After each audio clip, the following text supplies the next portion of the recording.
پاکستان کے توانائی کے شعبے کے اندر نجی شعبہ ایک بڑی پیش رفت کر رہا ہے، جس کے مطابق اگر ہم ایک اندازہ یہ ہے کہ پاکستان سالانہ اپنی پیٹرولیم مصنوعات کی طلب کو پورا کرنے کے لیے اربوں ڈالر مالیت کا خام تیل درآمد کرتا ہے، لیکن سب سے زیادہ میٹر یہ کرتا ہے کہ کس کوالٹی کا اور کس پرائس کے اوپر آپ کروڈ آئل امپورٹ کر رہے ہیں۔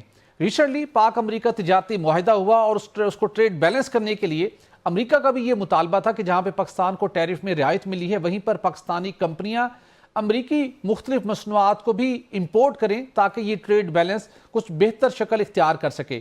تو نجی شعبے کے اندر کام کرنے والی پاکستان کی سب سے بڑی آئل ریفائنری سینرجیکو نے اس سلسلے کے اندر لیڈنگ رول پلے کیا اور امریکہ سے ملک کی تاریخ میں پہلی مرتبہ خام تیل درآمد کرنے کا ایک جو مشکل اور ایک ناممکن ٹاسک ہمیشہ دکھائی دیتا رہا اس کو ممکن کر دیا، جس کے نتیجے میں ہم دیکھتے ہیں کہ 3 روز قبل ویسٹ ٹیکساس انٹرمیڈیٹ خام تیل امریکہ سے جس کا جو کارگو 14 ستمبر کو روانہ ہوا وہ اکتوبر میں پاکستان پہنچا، اکتوبر کے آخری ہفتے میں، اور جس کے نتیجے میں پاکستان کے اندر اس کے اوپر ڈسکشن سٹارٹ ہوئی کہ سب کچھ کیسے ممکن ہوا، چونکہ عمومی طور کے اوپر یہ بات کی جاتی ہے کہ فریٹ چارجز بہائی ہونے کے نتیجے میں امریکی خام تیل پاکستان کی مارکیٹ میں لے کر آنا اور اس کو ریفائن کرنا کمرشلی وائبل نہیں ہے۔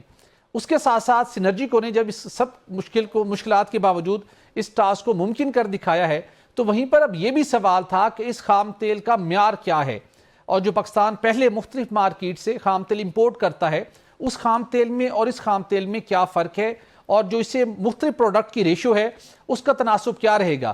یہ سب ممکن ہو چکا ہے اور بلوچستان کے ساحل کے اوپر یہ کارگو لنگر انداز ہوا، اور اب اس نے جو ایک ایس پی ایم سینرجیکو ریفائنری نے وہاں پر تعمیر کیا تھا اس سنگل پوائنٹ بورنگ ہونے کے باعث دنیا کا ایک بڑا جہاز یہاں پر لنگر انداز ہوا، اور اس ایس پی ایم نے ہی اس کو ممکن بنایا، اور یہ پاکستان کے نجی شعبے کے اندر واحد ایس پی ایم ہے جو سینرجیکو آئل ریفائنری نے $120 ملین کی لاگت سے 2012 میں مکمل کیا تھا۔ پہلی مرتبہ ملک کی تاریخ میں امریکہ سے خام تیل کا ایک بڑا کارگو پاکستان کے ساحل پر لنگر انداز ہوا ہے۔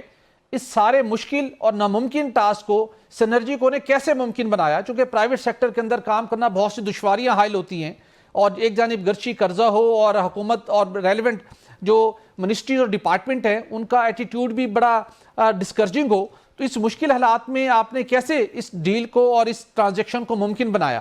آپ نے کافی ڈیٹیل میں آلریڈی ایکسپلین کیا ہوا ہے۔ ہم نے اس کو اس طرح سے دیکھنا شروع کیا کہ اپریل میں the government asked us کہ آپ جو ہے وہ بیکاز آف یہ جو ٹیرف کی سچویشن آپ نے ایکسپلین کی کہ ہم یو ایس کے کروڈ کو امپورٹ کرنے کی پاسبلٹی دیکھیں، اور ہم نے اس وقت سے اس کو ایکسپلور کرنا شروع کر دیا تھا، اور کوئی 3-4 مہینے ہم نے اس کے اوپر لگائے اپنی اسٹڈی، اور اوور آل پرائسنگ اس وقت اتنا فیوریبل نہیں تھی۔ تو 1 اگست کو ہم نے یہ ایک ڈیل فائنل کی جب ہمیں پرائسنگ اٹریکٹیو نظر آئی، تو 1 اگست کو ہم نے یہ کارگو جو ہے وہ آرڈر کیا، جو پہلا کارگو ہے 1 ملین بیرل کا، 10,50,000 بیرل کا، اور یہ 14 سپٹمبر کو ہیوسٹن میں لوڈ ہوا، اور یہ 3 دن قبل جو ہے وہ ہماری پورٹ کے اوپر جو ہے لنگر انداز ہوا اور ڈسچارج کیا۔ آپ نے کروڈ کی بات کی، دیکھیں ہمیں کمپیریزن کرنا ہوتا ہے کہ کیا کروڈ اس وقت اویلیبل ہے ہمیں ریفائنری پہ چلانے کے لیے، اور اس میں سے کون سے کروڈ ایسے ہیں کہ جو کہ گراس ریفائننگ مارجن، آپ اس کو گراس پروفٹ کہہ لیں، آپ اس کو ریفائننگ کا مارجن کہہ لیں، اس کے پرسپیکٹو سے کون سا زیادہ بینیفیشل ہے۔ بالکل ٹھیک۔ پچھلے چند ہفتوں سے، اور بلکہ آگے، کیونکہ دیکھیں کروڈ کی پلاننگ ہوتی ہے 2 مہینے ان ایڈوانس۔ ہمیں آج جیسے ہم 2 نومبر آج ہے، اور ہم جو ہے وہ ہمیں ایگزیکٹلی پتا ہے کہ ہمارے پاس جنوری تک کون سا کروڈ آئے گا، کیونکہ یہ پلاننگ ان ایڈوانس ہوتی ہے، اور ہر ریفائنری ایسی کرتی ہے، تقریباً 2 سے 3 مہینے کی پلاننگ ان ایڈوانس کرتی ہے، اور اس کی پرائسز کو بھی ظاہر سی بات ہے فیوچر پرائسز اس میں ڈیل ہو رہی ہوتی ہے، تو پرائسز کی انڈیکیشن بھی آ رہی ہوتی ہے کہ جنوری میں پرائسنگ کیسی ہوگی، پھر دسمبر میں کیسی ہوگی۔ ہم نے اگست میں جب ہم نے دیکھا کہ اس میں ویلیوز ہیں، اور اس کا جی آر ایم جو ہے وہ عرب گریڈ جو یوزولی پاکستان میں امپورٹ ہوتا ہے، اس یوزول کروڈ امپورٹ ڈائٹ سے اس کا جی آر ایم تھوڑا سا بہتر ہے، اور جہاں تک جی آر ایم کی کیلکولیشن کے اندر یہ دیکھا جاتا ہے کہ کس کروڈ کے اندر کتنا گیسولین ہے، کتنا گیس آئل ہے، ڈیزل ہے، اور کتنا فیول آئل ہے اور باقی LPG اینڈ بائی پروڈکٹس، کہ اس کا جو ہے وہ ایویلویٹ کیا جاتا ہے کہ کس کروڈ میں کتنا ہے. بالکل ٹھیک. تو یہ جو WTI کروڈ ہے اس کی اچھی بات یہ ہے کہ اٹس سویٹ کروڈ جس میں اچھا سلفر کانٹینٹ کافی لو ہے، ٹھیک ہے. اور اٹس اے لائٹ کروڈ. تو اس میں فیول آئل نسبتاً جو ہمارے یہاں عرب گریڈز آتے ہیں اس سے تھوڑی سی کوانٹٹی کم ہے، بٹ یعنی کہ اس میں سے لو فرنس آئل سلفر ہونے کی. کم پیدا ہوگا، پیٹرول ڈیزل اور دیگر جو جی پیٹرولیم پروڈکٹ ہے زیادہ پیدا ہوں گی. جی، لیکن بہت زیادہ فرق نہیں ہے فرنس آئل میں، لیکن سٹل جو فرنس آئل بنے گا اس سے وہ لو سلفر ہوگا. تو لو سلفر کی مارکیٹ جو ہے فرنس آئل کی بہت بیٹر اوکے ہوتی ہے، بالکل اور وہ ٹھیک. جنرلی بنکرنگ میں استعمال ہوتا ہے، جہازوں کی بنکرنگ فیول کے طور پہ وہ یوز ہوتا ہے، تو اس کی مارکیٹ بہتر ہوتی ہے. تو اس ٹھیک طرح سے یہ کروڈ وائبل رہا. بالکل ٹھیک. جہاں تک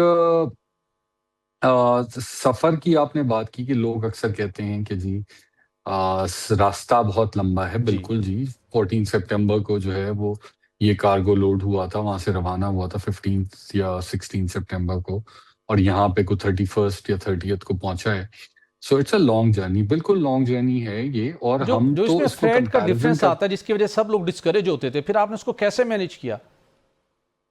دیکھیں سر، WTI کی اگر آپ فلیٹس پہ انٹرنیشنل پرائسز دیکھیں تو WTI کی پرائس اور جو دبئی جو بینچ مارک ہے پلیٹس کی پرائسز، اس میں تقریباً $4 سے $5 کا ڈیلٹا آلریڈی ہوتا ہے، ڈفرنس ہوتا ہے ٹھیک آلریڈی. جو $4 سے $5 سستا ہوتا ہے ٹھیک. WTI، آلدو کروڈ کوالٹی وائز بہت اچھا ہے یہ، بٹ اسی وجہ سے جو ہے وہ $4-5 کا ڈیلٹا ہوتا ہے اس کا. ٹھیک. دوسرا جو آپ نے SBM کا ایڈوانٹیج بتایا، یہ انویسٹمنٹ ہماری $120 ملین کی 2012 میں ہوئی تھی، اور اس سنگل پوائنٹ مورنگ کی وجہ سے ہی ہم اتنا بڑا جہاز جو پاکستان کی تاریخ میں 10,50,000 بیرل یعنی کہ SPM کے ذریعے سے آپ ڈیپ سی میں اس جہاز کو آپ آف لوڈ کر سکتے ہیں بآسانی سے، چونکہ کماڑی یہ پورٹ قاسم کے اوپر یہ جہاز لنگر انداز نہیں ہو سکتا. بالکل ٹھیک کہا آپ نے. اور ہم اسی وجہ سے تو اس کی جو لینڈڈ کاسٹ تھی اوور آل، سو پر بیرل اس کی فریٹ کاسٹ، اس ڈسکاؤنٹ جو کہ ایک دبئی اور WTI کا ڈفرنس ہوتا ہے، اس نے کمپنسیٹ کر دیا.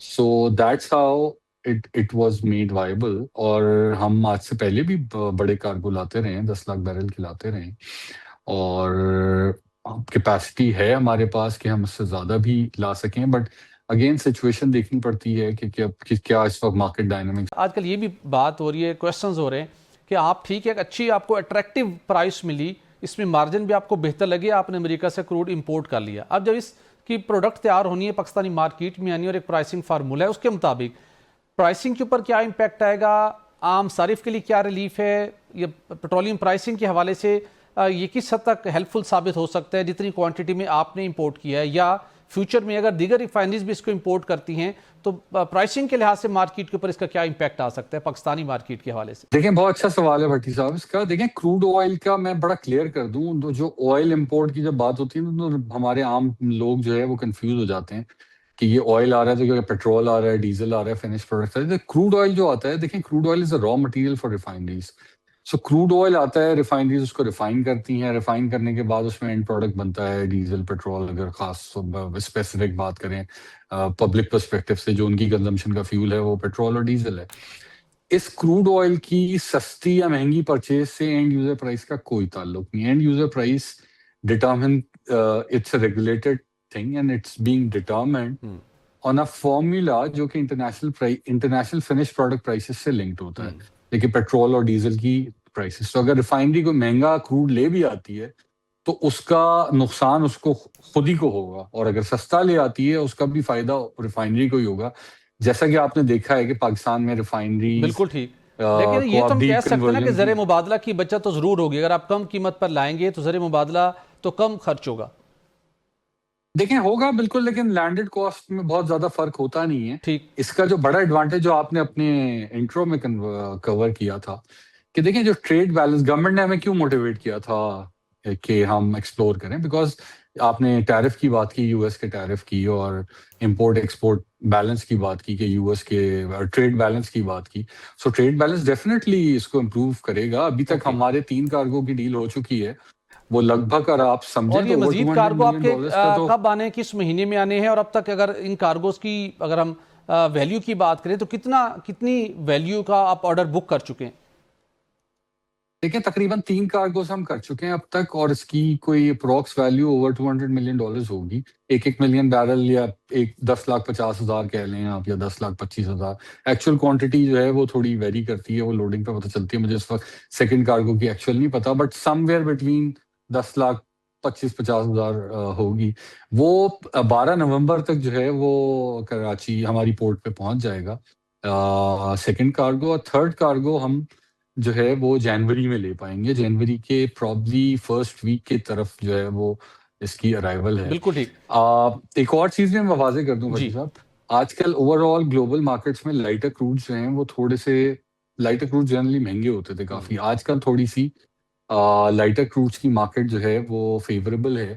اسی کی وجہ سے جیسے ہم نے اکتوبر میں ایویلویٹ کیا، ہم لے سکتے تھے یو ایس کروڈ، ہمیں وائبل لگ رہا تھا، نومبر کے لیے بھی وائبل لگ رہا تھا، پر دسمبر کے لیے ہمیں جو پرائسنگ مل رہی تھی وہ وائبل نہیں تھی. ٹھیک. سو ہم نے پھر دسمبر میں ایک اور کروڈ ہے نائجیریا کا، بونی لائٹ، وہ ہم نے بک کیا ہے، جو کہ ایک سرکاری ریفائنری بھی چلا چکی ہے پہلے. Okay. So far December we decided to take Bonny light, and then January میں پھر ہمیں ویلیوز دکھی تو ہم جنوری کے لیے ہم نے بک کر دیا. بالکل. سو اٹ از ناٹ، وی کی ناٹ ٹیل ٹوڈے کہ فیوچر میں کیا یہ اتنا کمپیریٹیو رہے گا یا نہیں رہے گا، لیکن we are the only refinery in Pakistan الحمدللہ جو ڈفرینٹ گریڈس کے ڈفرینٹ ریجنز کے کروڈ جو ہے وہ ٹرائی کرتی ہے. ایگزیکٹلی. جو آپ کو ایس پی ایم کا ایک ایڈوانٹیج حاصل ہے، یہ ایس پی ایم مہینے میں سال بھر میں کتنا آپ کی سینرجی کو ریفائنری استعمال کرتی ہے؟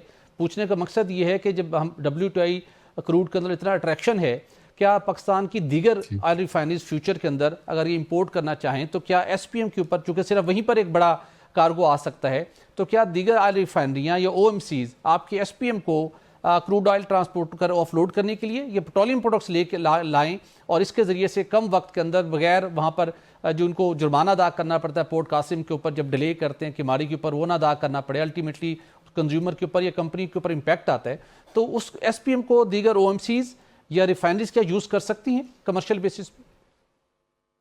دیکھیں بہت اچھا سوال ہے آپ کا بھٹی صاحب. ایس بی ایم کی اگر آپ بات کریں تو ابھی تو ہماری اپنی یوٹیلائزیشن کے لیے کروڈ آئل امپورٹ کے لیے ہی یوز ہوتی ہے، اور اس میں کروڈ ہی امپورٹ کرتے ہیں ہم جنرلی. آپ نے سنا ہوگا ریسنٹلی کہ ہم نے ایک دوسری ایس بی ایم کی بات کی ہے کہ ہم 2 ایس بی ایم، ایک اور ایس بی ایم جو ہے وہ لگائیں گے. دیکھیں سب سے بڑا جو لاجسٹکس کنسٹرینٹ ہے نا، ایس بی ایم تک تو آ گیا جہاز. ایس بی ایم سے وہ جہاز جو ہے وہ ہمارے کروڈ آئل ٹینکس تک بھی اس نے جو ہے وہ پہنچا دیا، which you know that we have the largest crude oil storage and capacity in the country. So ادھر تک بھی آ گیا، بٹ وہاں سے فردر دوسری ریفائنریز کو لے جانے کے لیے پائپ لائن کنیکٹیوٹی چاہیے، بیکاز روڈ ٹرانسپورٹ سے اتنی بڑی موومنٹ ایفیشینٹ نہیں ہوگی. بالکل ٹھیک. وہ شاید اور مہنگی پڑ جائے. سو اگین ایک پائپ لائن وہاں سے آئیڈل ایک نجی کمپنی کی جا رہی ہے، جس کے اوپر حکومت کو چاہیے کہ کوئی فیصلہ کریں. وہ خالی پائپ لائن وہاں سے گزر رہی ہے اور وہ وہاں سے پورٹ قاسم کو کنیکٹ بھی کرتی ہے. سو اگر اس پائپ لائن کو استعمال کیا جا سکے تو بالکل یہ is a third, already it is the third oil entry port in Pakistan, but right now only Cnergyico can use it. But if that pipeline connectivity can be brought, so it's a no brainer. وہ pipeline use بھی نہیں ہو رہی، Idol ہو رہی ہے، اور اس میں ایک سرکاری کمپنی کا بھی شیئر ہے. بالکل ٹھیک. سو ہمیں اس سے ایک اور فائدہ ہوگا اگر وہ کنیکٹ کی جاتی ہے، بھلے فنش پروڈکٹ کے لیے کر دیں یا امپورٹڈ یا دوسری کروڈ کے لیے کر دیں. اگر فنش پروڈکٹ کے لیے کر دیتے ہیں تو اس کا ایڈوانٹیج یہ ہوگا کہ جہاں تک وہ لائن ابھی پورٹ قاسم پہ جا رہی ہے اور اس کو اگر وائٹ آئل پائپ لائن کے ساتھ کنیکٹ کر دیا جائے تو پاکستان کے چاروں صوبے وائٹ آئل پائپ لائن سے کنیکٹ ہو جائیں گے، جو کہ ابھی نہیں ہیں. ابھی Balochistan white oil pipe line سے کنیکٹڈ نہیں ہے. اور اگر یہ آئیڈل پائپ لائن کو کنیکٹ کر دیا جائے واپ کے ساتھ، جس کا بہت بڑا کام نہیں ہے کوئی، تو یہ finish product direct white oil pipe line میں جو ہے وہ جا سکتی ہے. بالکل ٹھیک. بڑا امپورٹنٹ یہ پوائنٹ تھا. اسامہ قریشی صاحب آپ نے وقت دیا، آپ کا بہت شکریہ. ناظرین، پیٹرولیم مصنوعات پاکستان کی معیشت اور عوام کے لیے ایک بہت بڑا چیلنج ہے، لیکن وقت کے تقاضوں کے مطابق تھوڑا سا ماڈرن اور ایڈوانس اگر آپشنز کو اڈاپٹ کیا جائے تو نہ صرف زر مبادلہ کے ذخائر پر دباؤ کم ہو سکتا ہے بلکہ عوام کو بھی خاطر خواہ ریلیف مل سکتا ہے. ناظرین، آج کے لیے اتنے ہی. اجازت دیجیے. اللہ حافظ.